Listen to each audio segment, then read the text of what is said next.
Peggy 16. Sega.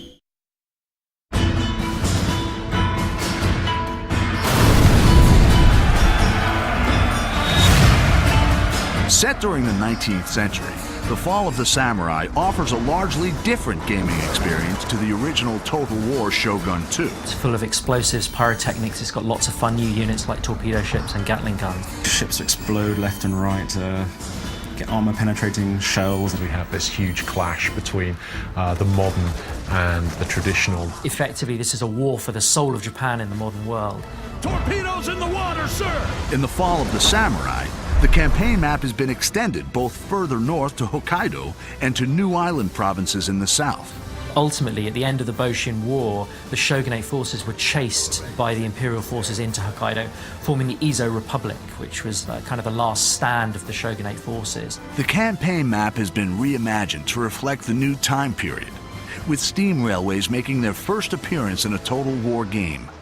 Developing a rail network allows swift movement of troops and agents. You know, if you've got a Gatling gun factory, say, in one province at the end of the railway line, you know, within a turn you can get him right where he's needed at the front line.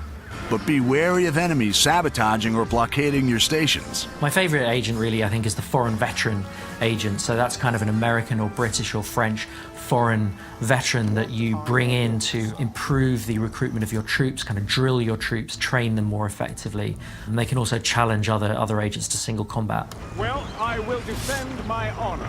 The American, British, and French nations play an important part in the struggle for victory. Japan was rich in natural resources and obviously trade opportunity. The Americans were very keen on tapping this potential. You know, a bunch of Americans turn up and say, you will trade with us, and back it up with some gunboats. The construction of trading districts for Western powers will give you access to devastating units and advanced technology. The Industrial Revolution and the Enlightenment that took many, many decades in the West gets condensed into 2 or 3 or 4 short decades in Japan. In about 30 years, it's one of the most advanced industrial nations in the world.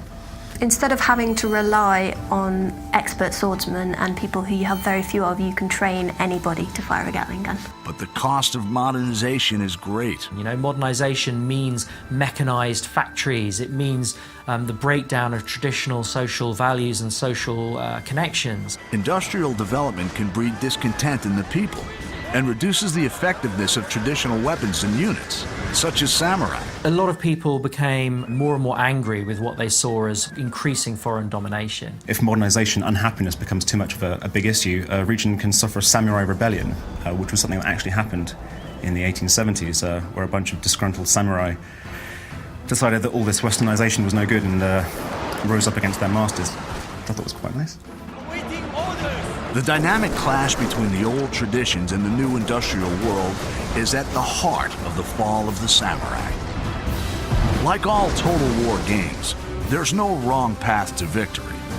Make your own choices, build your legacy, triumph, and dominate Japan.